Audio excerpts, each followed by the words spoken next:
reflexão também é uma disciplina espiritual, talvez você não se dê conta, a gente costuma pensar, mas às vezes não costuma aplicar. E eu queria fazer hoje uma aplicação sobre reflexão através de uma história bem conhecida, que é também o evangelho do lecionário desse domingo, que está lá em João 12, do 1 ao 8. Só que como o meu texto aqui não vai abrir e eu não vou enxergar daqui, eu vou pegar a Bíblia. Que eu vou deixar ela aqui aberta para mim. Bom que essa aqui a letra é bem grande. Não tem como não enxergar. Então João 12, do 1 ao 8. Eu vou ler, eu coloquei para vocês aí na projeção a Nova Almeida atualizada, mas essa aqui é a revista atualizada, não muda muito, tá? Mas vamos lá, diz a palavra do Senhor. 6 dias antes da Páscoa, foi Jesus para Betânia, onde estava Lázaro, a quem ele ressuscitara dentre os mortos. Deram-lhe, pois, ali uma ceia, Marta servia, sendo Lázaro um do que estava com ele à mesa. Então Maria, tomando uma libra de bálsamo de nardo puro, muito precioso, ungiu os pés de Jesus, o enxugou com seus cabelos e encheu-se toda a casa com perfume de bálsamo. Mas Judas Iscariote, um dos seus discípulos, o que estava para traí-lo, disse: por que não se vendeu esse perfume por 300 denários e não se deu aos pobres? Isto disse ele, não porque tivesse cuidado com os pobres, mas porque era ladrão, e tendo a bolsa, tirava o que nela se lançava. Jesus, entretanto, disse: deixai-a, que ela guarde isso para um dia em que me embalsamarem, porque os pobres sempre o têm convosco, mas a mim nem sempre me tendes. Palavras do Senhor.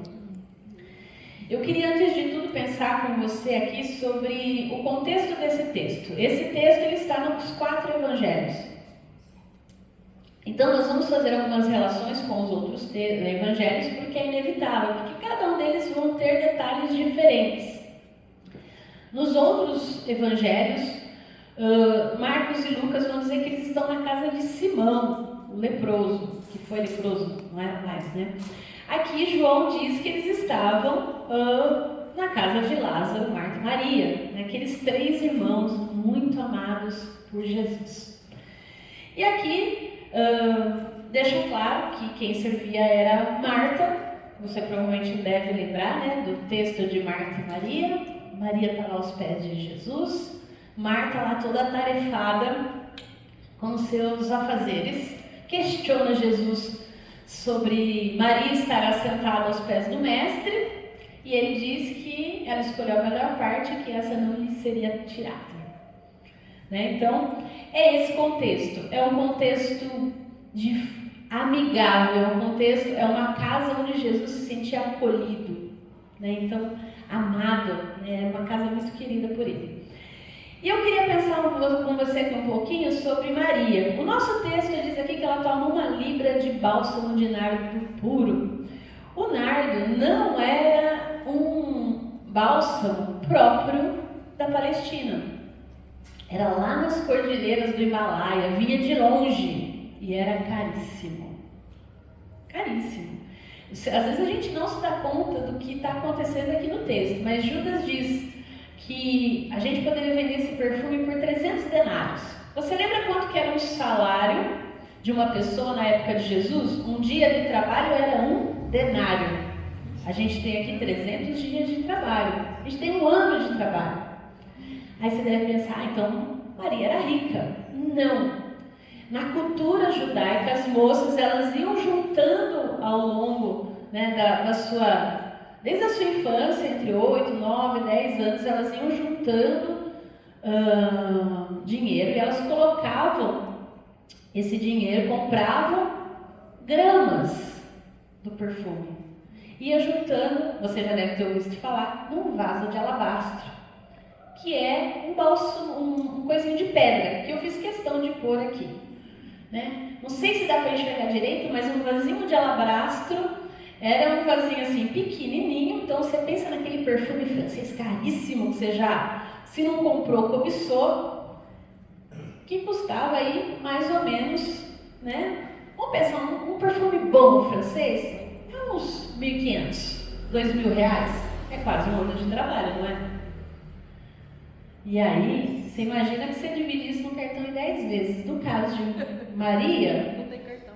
Não tinha cartão. Então ela ia juntando ao longo da vida. Então ela tinha um frasquinho, ia lá, comprava um pouquinho. Juntava um denarinho aqui, ia lá, comprava mais um pouquinho. E para que era esse óleo? Para a noite de núpcias. Para a mulher estar o quê? Perfumada, bonita para o seu amado. Então era algo muito especial, que todas as meninas iam juntando ao longo da sua caminhada. Então Maria, ela está juntando ali de denário em denário, de pouquinho em pouquinho, de grama em grama, um óleo precioso para ela, para a sua cultura, para aquele momento. Então, o que acontece é que, além de tudo, né, ela vai e ela unge Jesus. Esse texto diz que estamos a 6 dias antes da Páscoa. Os outros evangelhos vão falar que eles estão a 2 dias da Páscoa. Ou seja, Jesus está para entrar em Jerusalém. E se você lembrar de um detalhe que é importante, e que aqui os evangelistas também falam, mas a gente só se dá conta depois, que Jesus deixou bem claro desde o começo o que ele iria fazer em Jerusalém. Ele disse que ele iria para morrer para os discípulos. E ainda mais para aqueles mais íntimos, Marta, Maria, Lázaro, os 12, Jesus o tempo todo falando, eu vou para morrer. Mas eles ainda não tomaram, assim, total conhecimento e entendimento que era isso que Jesus ia fazer. Ele ia morrer mesmo. Mas sabe aquele tipo, acho que ele está delirando, ele deve estar falando meio estranho. Sabe quando você não acredita? Mas Jesus está falando desde então. Então, Maria, ela tem essa verdade no seu coração. É Maria que está lá aos pés de Jesus, ouvindo Jesus falar. E que ela ouve aquilo. E que ela entende aquilo, que interioriza isso. Quem morre precisa ser ungido. O que ela faz? Já que meu mestre vai para Jerusalém para morrer, ela unge ele. Se você lembrar de outro detalhe importante, Maria não está lá no domingo de Páscoa para tentar embalsamar o corpo de Jesus. Ela já fez isso. Ela faz isso antes. E ela faz isso antes com o melhor que ela tinha, com tudo que ela tinha de mais precioso. Porque para uma menina, para uma mulher, né? Porque a gente fala menina porque as mulheres se casavam cedo. No máximo foi com 20, 22 anos. Então era uma menina aos nossos olhos de hoje, né? 17 anos. Então você imagina que ela começou a juntar esse óleo aí com 10, 12 anos. Né? Eram outros tempos, a média de vida era 40 anos. Né? Então, vamos pensar que a gente está num tempo distante, porque às vezes a gente pode se escandalizar com isso. Ela dá o melhor.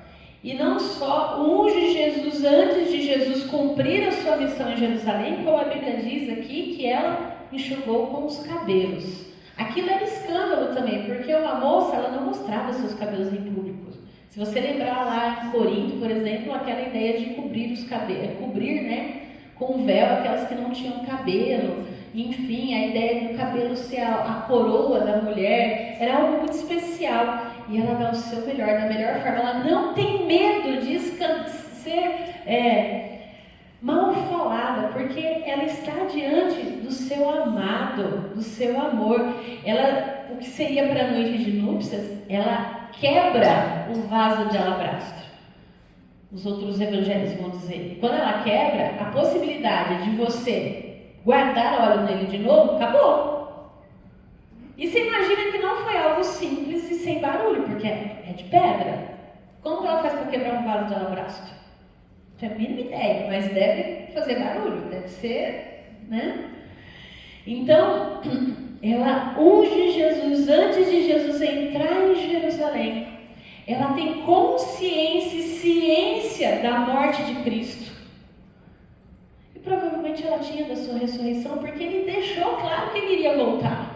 Então, de todos os discípulos de Jesus, Maria é a que mais entendeu, interiorizou a a palavra do Mestre. Se você se der conta e pensar nesse sentido.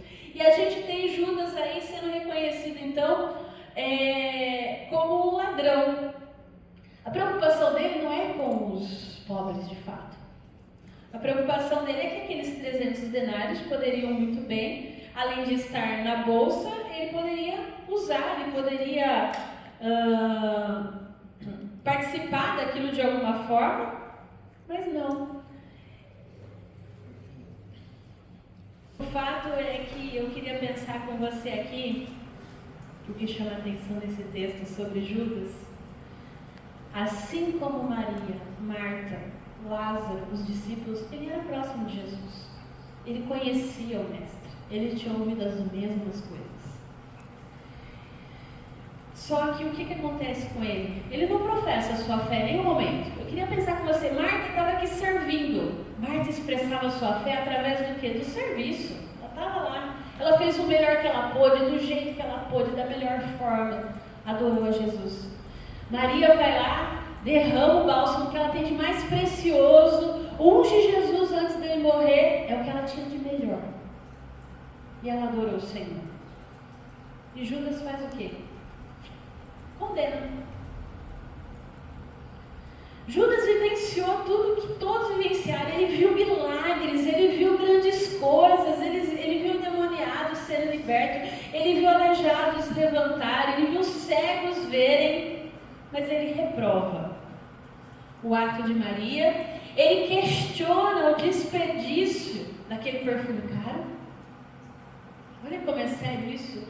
Judas só vê o ato em si. Ele não percebe a profundidade do gesto de Maria. O que ela estava querendo dizer com aquilo. A sua reação é negativa. E a sua alegação é então que podia vender esse perfume, né? Não porque estava interessado em ajudar os pobres, mas porque ele queria ajudar a si mesmo. Fazendo o que ele queria, do jeito que ele queria, como ele quisesse. E aí eu queria pensar com você aqui que Judas ele representa a dureza de algumas pessoas na atualidade, dentro da igreja. Não é fora, é dentro da igreja. Que não sabem compreender os pequenos atos de cuidado. Que só pensam em si mesmos. Que só querem saber de si mesmas. Gastar dinheiro com missão é desperdício. Gastar dinheiro para comprar um lanche para o pão de comida é desperdício. De gente que acha que tudo aquilo que é usado para alcançar outras pessoas é desperdício. Que não estão realmente pensando na obra, que não estão pensando em Deus, mas em si mesmo. E eu falei que nós íamos falar sobre a disciplina da reflexão. E o meu convite nessa manhã é para que nós possamos refletir. O que nós temos oferecido ao Senhor? O nosso serviço pronto, porque Jesus não faz desfeita de Marta. Ele diz para ela, olha, Maria escolheu a minha parte, ela não vai ser tirada. Ele não falou para ela, separa o que você está fazendo e senta aqui também. Porque tem muita gente que acha que Jesus reprova Marta. Ele não reprova Marta. Ele só diz que Maria escolheu uma parte que ele não ia mexer nisso. Mas ele não diz que Marta está errada. Então, quando a gente está servindo na obra, a gente está fazendo e a gente está correndo e tal, a única questão é para quem nós estamos correndo, para quem nós estamos servindo. E se a gente está servindo para o Senhor, Ele vai acolher. Maria escolheu sentar lá, adorar, ouvir Ele. Amém. E aí vai a gente pensar, né? Quem a gente é na igreja. Nós vivemos num tempo em que o trabalho nos faz sucumbir. Muitas vezes a gente está pensando no trabalho e fazendo tudo para o trabalho, porque o trabalho lá fora é a nossa prioridade. E não o trabalho no reino. A gente dá tudo pelo trabalho, mas não dá tudo para Jesus. Maria deu tudo para Jesus. O que para ela naquele momento era mais precioso. Ela foi muito além do serviço, ela foi muito além de um ouvido atento. Ela ofereceu a Jesus o que ela tinha de melhor naquele momento.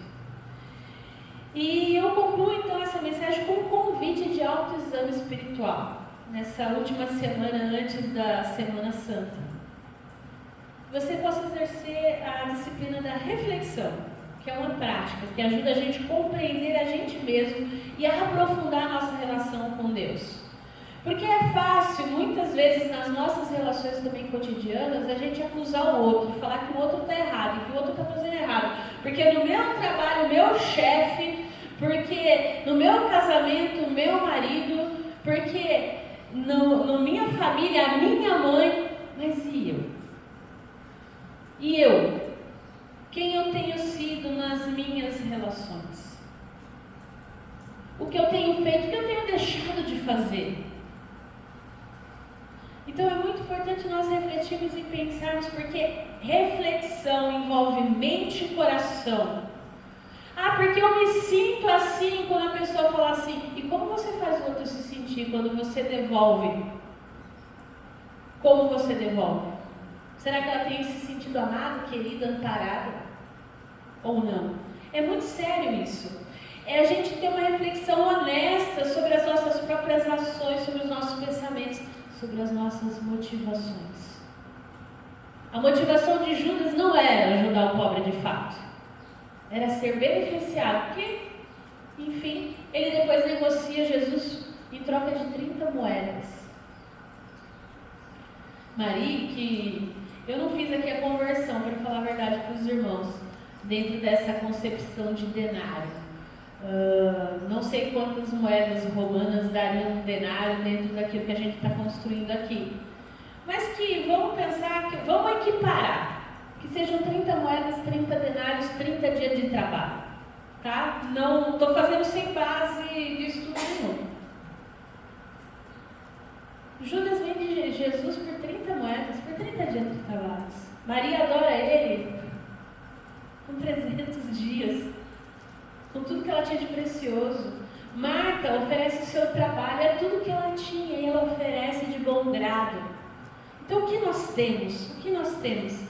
E eu queria deixar essa frase para você, que é de um missionário presbiteriano, John Mackay, que diz: a entrega sem reflexão é fanatismo em ação. Mas a reflexão sem entrega é paralisia de toda a ação.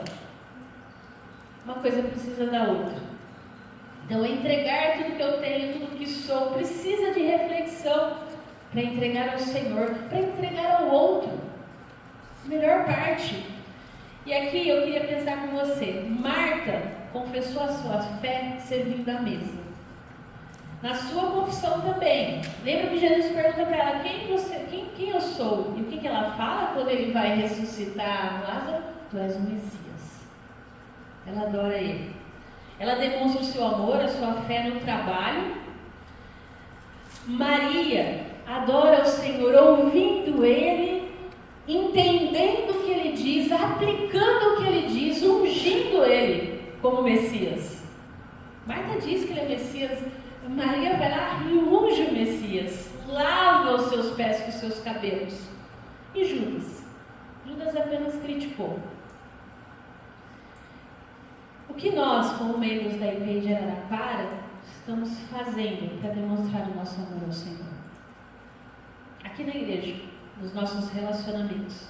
Será que a gente está mais parecido com Marta e Maria ou algumas vezes como Judas? E não se esqueça que se você for como Marta e Maria, você vai ser criticado pelo Judas. Não se esqueça. A gente tem que estar sempre... E aí é importante a gente pensar o que nós estamos fazendo, quem nós estamos sendo, quais são as motivações dos nossos corações. Que Deus nos dê discernimento. E o meu convite essa semana é você refletir. E eu fiz questão de falar da cruz, por quê? Porque todas as vezes que a gente é como Judas, o convite do Senhor não é a gente continuar como Judas, é entregar aos pés da cruz a nossa maldade, a nossa insatisfação, a nossa incapacidade, a nossa inveja, a nossa dor. Porque geralmente quem critica queria estar fazendo o que o outro está fazendo. Às vezes não tem consciência disso, tá? Mas geralmente sim. Entrega na cruz: Senhor, eu não quero ser isso, eu não quero ser esse Judas, eu quero ser Marta e Maria. O que precisa? Eu quero estar disposto a trabalhar. tem nada para trabalhar, eu vou adorar, eu vou orar, eu vou buscar o Senhor, porque isso também traz benefícios para a igreja, para a sua vida, para a obra do Senhor, porque a gente pensa só quem faz, né? A gente corre o risco de fazer como eu falei que o pessoal costuma fazer quando lê a história de Marta e Maria, uma está certa, outra está errada. Não, as duas estão certas. A questão realmente é a intenção do nosso coração, que a gente possa ser como Marta, como Maria, e menos como Judas. Nós possamos ter o nosso coração nesse sentido orientado para seguir em frente. E eu quero então convidar você nesse momento, nós vamos cantar, nós vamos repetir de todas as tribos, povos e raças, e você pode entregar a sua vida, entregar os dízimos, as ofertas, quem quiser trazer aqui ao gasofilácio, ou fazer o Pix aí no QR Code que está. Ofereça ao Senhor o seu melhor. Eu não estou falando só de dinheiro, tá? O dinheiro é uma parte. Entrega a sua vida, seu coração, suas dificuldades, suas lutas, suas dores. O Senhor recebe. E Ele recebe com louvor quando Ele sabe que o coração está nele.